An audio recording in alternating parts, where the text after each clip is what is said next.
Welcome, ladies and gentlemen, to the Last Wrestling Podcast, because if I have a wrestling podcast, I get to squeeze content out of cool shows that I go to.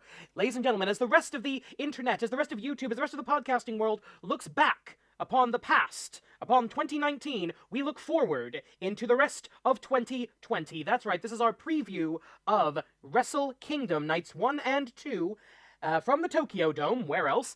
And I'm going to be going to the show live. I'm going to be up in the cheap seats, and nobody will see me on camera, which I consider that a good thing, because I'm an incredibly ugly human being. But I want to go to the card tonight. I want to go down the card, through the card, up and down and sideways the card, and figure out what I think is going to happen. Do I think this is going to be a good match? Is this going to be... Have they bitten off more than they can chew?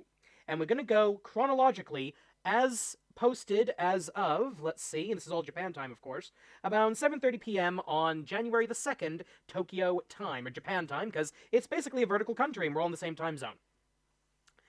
Okay, so first match, and this is the opening match. The opening matches. These will not be televised. These are the dark matches. Match number 1, and I cannot believe I'm about to say these words. Opening match, 15 I'm just going to do it in English. Opening match, 15-minute time limit.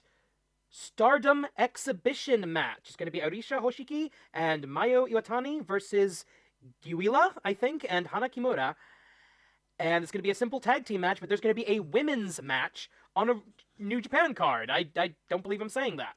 And that's a good thing, just to let you know. Apparently the background of this is that Bushi Road, the parent company of New Japan, has recently purchased Stardom, which is the, they are now, by default, the top Joshi promotion in Japan. And this is good. It's a little weird to me that instead of just creating an IWGP Joshi championship, somebody thought it was a better idea just to buy a pre-existing company. I don't know if that's a good thing or a bad thing, but it'll be interesting to see a New Japan crowd, which is typically a very loyal crowd. One of the reasons they were booing Kenta when he came back is they were kind of saying, who's this Noah guy and what's he doing here? But I want to see how the reaction is to this. This will not be televised, so you're only going to get to see it if you're in the Dome, and part of that is because of the TV contracts that Stardom currently has with one network, New Japan has with another for the replays, and it's all just kind of screwed up. Unfortunately, this won't even be on New Japan World. I don't know anything about Stardom, so I'm just going to flip a coin and say I predict that Arisa Hoshiki and Mayu Iwatani win the match. And that's a complete guess. I'm mostly going to be looking at the crowd during this, because I want to see how they react to a women's match in the Dome. Opening match 2, 15-minute time limit. A couple of young lions, Togi Makabe and Thaddeus Q Dumbfuck, versus a couple of other new lions who appear to be Gaijin, Toa Henare and someone called Carl Fredericks. That's a name I've actually heard. So I think this is the two Young Lion dojos, the New Japan dojo and the LA dojo going against each other, with Togi Makabe, Toa Henare, and Thaddeus Q Dumbfuck being our guys we've actually heard of. I'm going to click on Carl Fredericks here on the New Japan website. This is njpw1972.com. Carl Fredericks from Reno, Nevada, actually debuted in 2015. Reading. This makes for very interesting content. No, it doesn't. He is actually the most recent winner of the Young Lion Cup, different from the Chikara Young Lions Cup by a single letter. That is very important. I'm guessing Togi Makabe and Thaddeus Q Dumbfuck's team will win this match. I hope they don't. Toa Henare. There's a lot I want to like about Toa Henare. The problem with Toa Henare is that he always loses.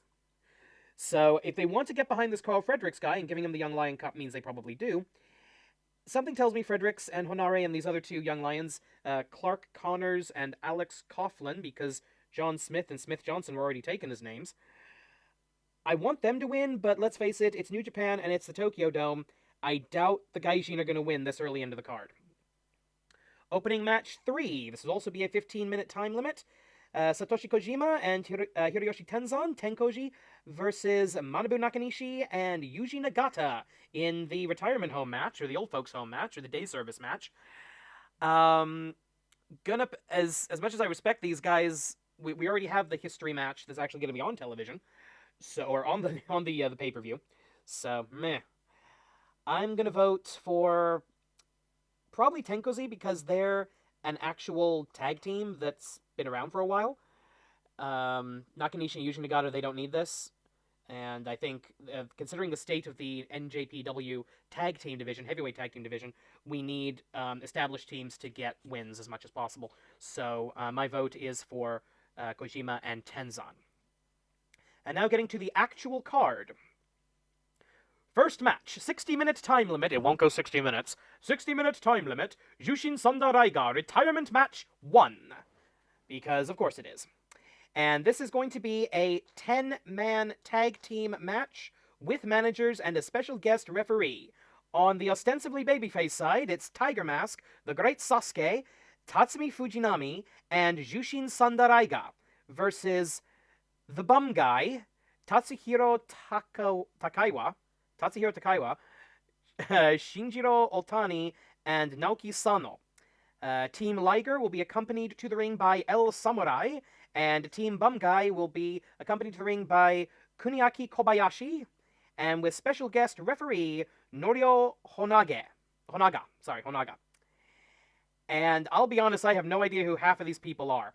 I don't know who... Basically, I know who Liger and all of his friends are. I know Bum Guy. I don't know who Tatsuhiro Takaiwa, Shinjiro Otani, or Naoki Sano are. And I have no idea who Kuniaki Kobayashi is, and nor do I know who the referee is, so hard to predict this. The only prediction I can make here is what I know of Liger as a human being.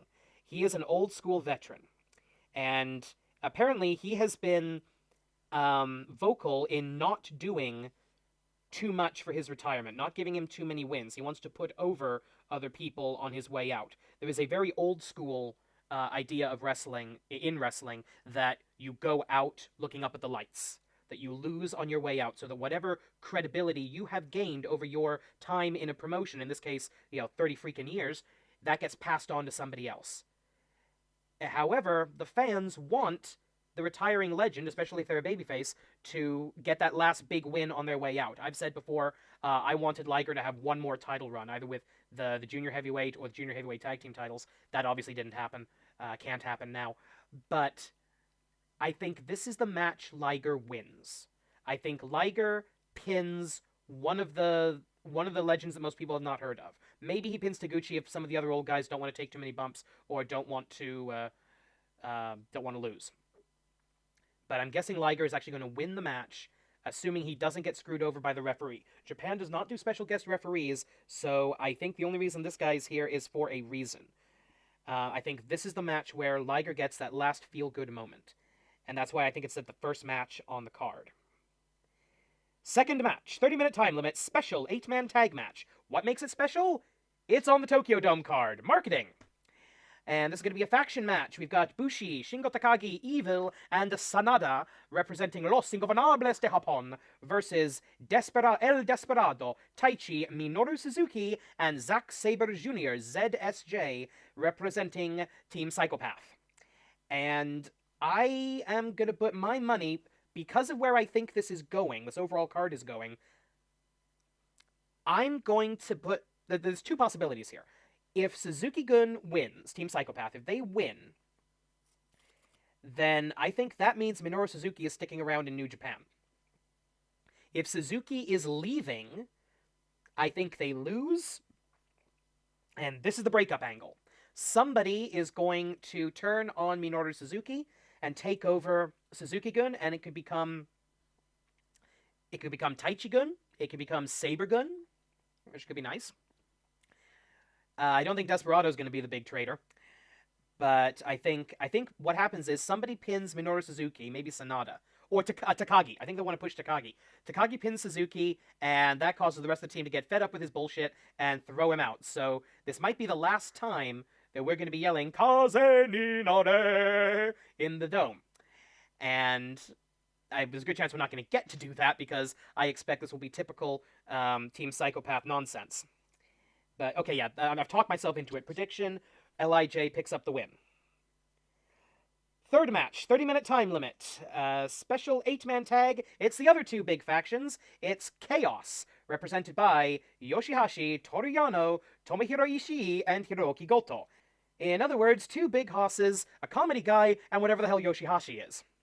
And they're going to be going up against what's left of the Bullet Club, Chase Owens, Yujiro Takahashi's Tokyo Pimp, the Rogue General, Bad Luck Fale, and Kenta. Question: are we sure now, is Kenta the leader of Bullet Club now, or is that Jay White? I mean, it's still technically supposed to be the evil Gaijin faction, and yet half the guys here are Japanese, Takahashi and Kenta. And okay, maybe you could. I mean, granted, Takahashi's big character is that he's a pimp and he's a traitor. He's a race traitor, betraying the Japanese group to join Bullet Club. But that was years ago. Kenta, maybe because he's seen as a WWE guy, or he's seen as an outsider in general to New Japan. Maybe that's why he's in Bullet Club, or they just needed something to do with him, since he obviously wasn't going to work as a babyface anymore.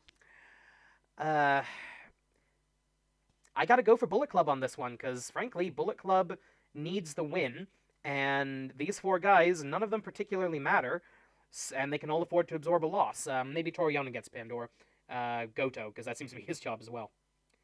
Fourth match, 60-minute time limit for the IWGP Heavyweight Tag Team Championship.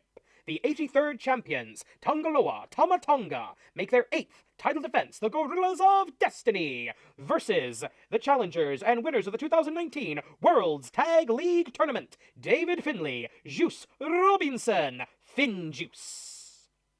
Okay. I'm going for a title change here. Gorillas of Destiny have not been particularly impressive as tag champions, and I think the possibility of Juice Robinson coming out as a double champion, it's not going to happen, but I think the possibility of that is too good a story to tell to not put the titles on Finjuice. They've got the momentum coming out of World Tag League. 8th title defense, that's a long reign for the Gorillas of Destiny. But yeah, my bet is on Finjuice because we want to tell the story of the possibility of, juicy 2 belts. Fifth match, 60-minute time limit for the IWGP US Championship. And this will be a Texas death match. And this is according to the website. There will be no disqualifications, no pinfalls. The victory can only come by 10-count KO or submission. Now, there's no comma here, so 10 count and KO being two different things. So I don't think there's a TKO option here. I don't think there's a referee's decision option. You're going to have to knock somebody down to the point they can't get up for a 10 count, or you're going to have to tap them out. And the 7th champion, Lance Archer, makes his 2nd title defense against the challenger, Jon Moxley. Jon Moxley is not getting out of the weekend with the IWGP United States Championship. But does he get beat by Lance Archer?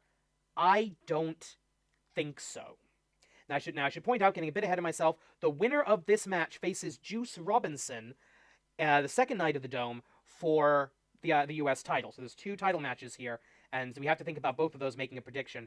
Lance Archer has really impressed a lot of people. I'm not one of them, but I see what people like in him.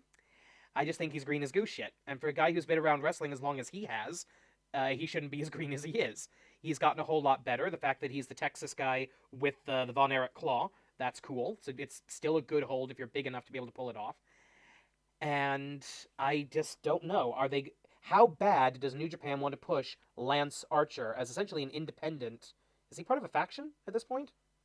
I don't think so. Oh, he's part of Suzuki Gun officially.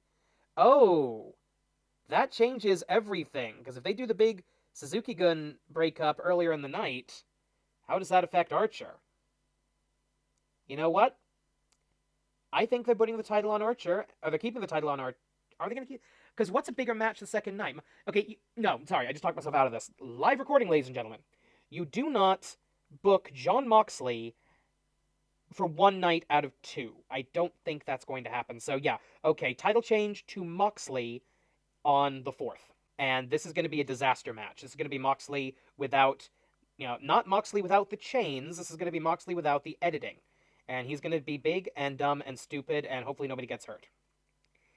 6th match, 60-minute time limit for the IWGP Junior Heavyweight Championship. The 85th champion, Will Ospreay, to make his 4th title defense against Hiromu Takahashi.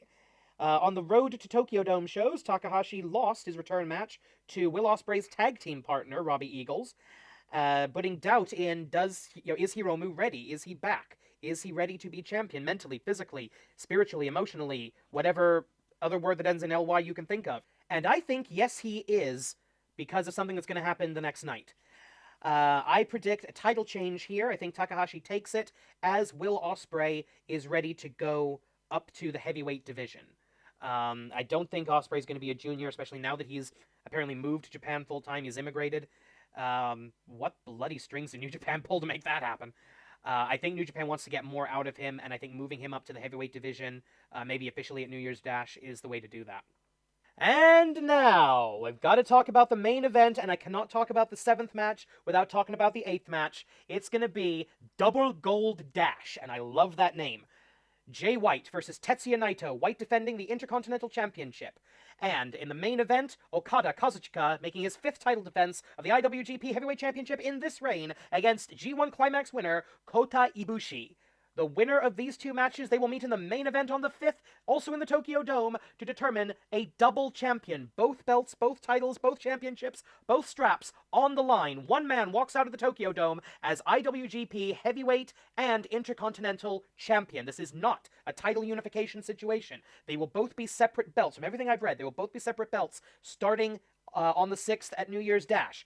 But we will have one top heavyweight champion in New Japan, a glory that has never been granted to anyone. Nobody else has ever held double gold, at least not with this combination of championships. Yeah, I have to book backwards. I have to think who's the double champion? Who do I think is going to be double champion coming out of this? And there's only one answer. Tetsuya Naito. Naito Tetsuya, if you want to be accurate about it. Yeah, LIJ, tranquilo, asendayo, nado, nado, nado. He's got to win. He's the biggest star in New Japan. Within New Japan, he's a bigger star than Okada. Blasphemy though this is, and I still love the Rainmaker, still my favorite of the current generation of wrestlers, but Naito is the bigger star. Every time I go to a New Japan show, I take a look at the fans. Who's wearing what? Because you can make somebody cheer for you, you can make somebody boo you. You cannot make them, you cannot manipulate them in the moment into buying merchandise. At least, not the merchandise they come to the show wearing. So, every time I go to a New Japan show, it's more than 70% LIJ merchandise. Either Los Ingobernables de Japón as a group, or individual members of that organization. You'll see a lot of Naito shirts, a lot of Shingo Takagi shirts, a few Sonata shirts, but it's almost all LIJ merch. So a lot of Bushi. There's at least one guy who does a really good Bushi cosplay that I've seen. Yeah, the rest of it is like me. I usually wear my Lion Mark shirt. I'm debating whether or not to wear my old school Bullet Club Hunter shirt, because I don't like the Bullet Club. But the rest of it is either New Japan stuff, Bullet Club, or maybe one particular wrestler that people like, and a small smattering of classic, old school stuff. You'll see someone in an NWO shirt every once in a while, or a Young Buck shirt. Anyway, Naito is the biggest star, gets the biggest reactions, and if they're going to pull the trigger on him, they're going to have to do it now. And I still argue they should have had him beat Okada 2 years ago in the Tokyo Dome. That didn't happen, obviously. He fell to the Stardust Genius. But I think they've got to do it. They got to do it now. Arguments for the other characters, the other wrestlers. Okada is the established star. He's the known commodity. He is the superstar, which makes me think he can afford the loss. Ibushi. A lot of people have said, and I'm one of them, that the only reason Ibushi hasn't been IWGP Heavyweight Champion before is because he never worked for New Japan full-time. Jay White, Gaijin heel, put the belts on him, and you piss everybody off. But yeah, it's got to go to Naito. So the question is, how do we get there? Obviously, Naito has to beat Jay White. But who does he face in the main event of the next night? I want to argue he faces Ibushi. I am calling for 2 title changes back-to-back on the 4th to set up the match. Because Ibushi, Naito, this is a match. These two are absolutely in-fucking capable of having a bad match between them. So, there's a very good chance somebody comes out of this with a concussion and a broken neck, but I think that's the most marketable. What's marketable? You're not going to have that many walk-ups. I think that's the most powerful match. That's the best match you could put up. The other argument is you have Okada win, and we get the rematch from 2 years ago. I don't think that's a good idea because we need to establish Ibushi. Yes, he won the G1 Climax, but if he loses in the Dome, that doesn't mean much. And frankly, an Ibushi-White match doesn't sound good on paper to me either. So, this gives us Naito versus Ibushi, where I expect Naito to win in the main event. In the third place match, for lack of a better term, I expect Okada to defeat Jay White. And I think White can take the 2 losses because he's a whiny bitchy heel, and whiny bitchy heels he's got so much going for him as a Gaijin heel in New Japan that I think he can recover from that better than Okada could. Now there's 2 possibilities there as well, because this is a rematch from the Rainmaker Shock, sorry, the Switchblade Shock of a year ago. I think Okada gets the win back over White, or Okada takes the 2 losses and goes crazy again, goes back to the red hair and the balloons, and I think that's a terrible idea. I'm talking myself out of it. So, yeah, Naito beats Ibushi the second night, Okada beats White the second night. That means these matches, we've got to have 2 title changes. And that's night 1, ladies and gentlemen. Night 2, opening match, which means I don't know if this is going to be on the New Japan World or not, but I'm going to have to suffer through it. For the Never Openweight 6-Man Tag Team Championship, it's a gauntlet match, because we couldn't just do a New Japan Rumble, could we? Okay, 19th and defending champions, making their 5th, definitely their 5th and possibly their 6th, 7th, and 8th title defense. It's going to be Bum Guy, Toriano, and Togi Makabe defending against hypothetically first, defending against Robbie Eagles, Yoshihashi, and Tomohiro Ishii, which is kind of interesting. So basically, they're defending against all the factions. Representing Chaos, it's Eagles, Yoshihashi, and Ishii. Representing LIJ, it's going to be Bushi, Shingo Takagi, and Evil. Representing what might be Team Saber by that point, Saber-gun, Yoshinobu Kanemaru, El Desperado, and Taichi. And also representing Bullet Club, it's going to be Chase Owens, Yujiro Takahashi, and Bad Luck Fale. I have absolutely no prediction on who wins this match, and I don't particularly care, because it's the Never Openweight 6-man titles. It's a dark match, and honestly, they don't care, so why should I? First match, 60-minute time limit, Jushin Sandaraiga Retirement Match 2. Jushin Sandaraiga and Naoki Sano with Yoshiaki Fujiwara versus Ryu Lee, formerly known as Dragon Lee, and Hiromu Takahashi. And this is the one where I think Liger does the honors on the way out. There's no way in hell he is winning this. And I think he actually takes the fall. And I think he gets pinned by the man that I predict will be the reigning junior heavyweight champion at that time, Hiromu Takahashi. And I think this might be used to make Takahashi a heel. I don't know, and set up a rivalry with Ryu Lee. Ryu Lee and, of course, Takahashi have a long history going back with each other. They're going to be the future, and this is very much a past versus future torch-passing match. And I really think that's what Liger wants. I think that's what Liger's going to do. Frankly, I don't think New Japan is going to tell him otherwise. And yeah, Lee and Takahashi definitely win this, and everybody says goodbye to, I would argue, some may not say the greatest, but I would argue definitely the most influential professional wrestler of the last 30 years. The great Jushin Sandaraiga. Second match, 60-minute time limit for the IWGP Junior Heavyweight Tag Team Championship in a how the fuck do we follow that match? The 60th champions, El Phantasmo and Taiji Ishimori of Bullet Club, make their second defense against the challengers and Super Junior Tag League 2019 winners, Sho and Yo. And I think the titles stay on the champions, and I think the challengers will get their trophies back. And actually, I haven't seen the third Road 2 show yet, so maybe they already got them back and I just don't know about it. And I don't think anybody in the building is going to give a flying fuck about this match. Sorry about that. But yeah, I think Bullet Club at least keeps the junior tag titles. Third match for the British Openweight Championship, another 60-minute match. Champion Zack Sabre Jr. versus Sanada, and I expect this to be the technical match of the evening. And depending on what's going on with Suzuki-gun, or the former Suzuki-gun, if Zack Sabre Jr. is in charge of Suzuki-gun now, he needs to win this. So I think that's going to determine who wins. Sanada, I think, does Sanada need it more? Actually, yeah, I think he does. I think Sanada needs it. But I don't think they're going to do that. I think they're going to tell the story that Sanada's not quite ready to be a champion. So, yeah, I think the title stays on Zack Sabre Jr., and especially if he's now the leader of Sabre-gun, then yeah, he needs title retention predicted. Fourth match, 60-minute time limit for the IWGP US Heavyweight Championship. And it's going to be Juice Robinson challenging the champion, whomever that may be. I have already predicted that Moxley takes the title, and I think Moxley loses the title. These two finally have the match they were supposed to have when Moxley lost his title to a Typhoon. Juice Robinson originally lost his U.S. title to Moxley. This is the rematch. I think, again, because unless they're about to announce a full-time partnership with AEW, which I don't think they are, and that's definitely a don't believe it until you see it, I don't think Moxley's going to be around that much. So I think this is Moxley's going to give the win back to Juice, give the title back to Juice, and Juice goes forward possibly as Juice 2 belts, as Juicy 2 belts.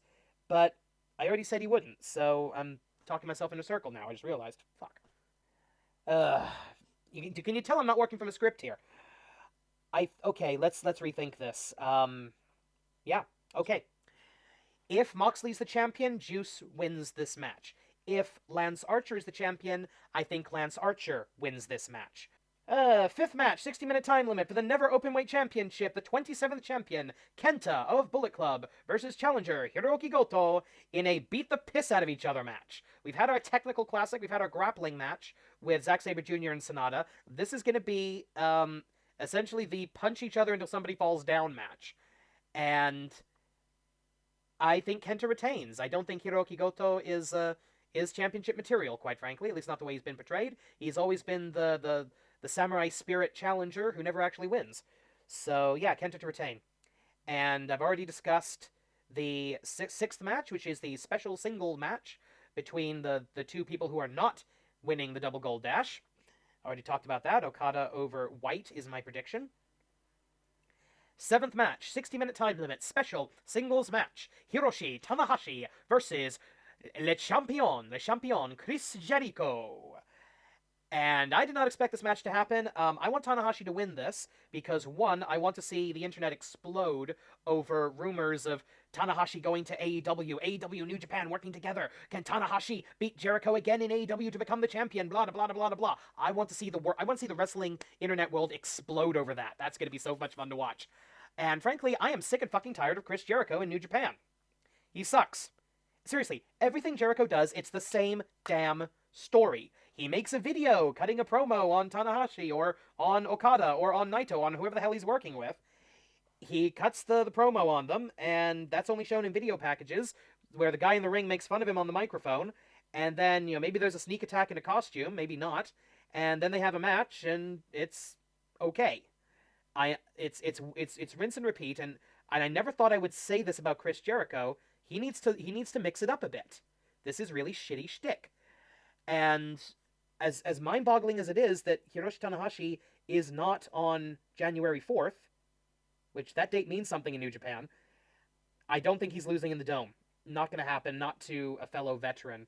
So Tanahashi over Jericho, and he'll either get his AEW championship match or he won't. That would actually be a really cool main event for an AEW pay-per-view, and that would fuel the rumors of an alliance between the two companies, and I think that actually would be best for both.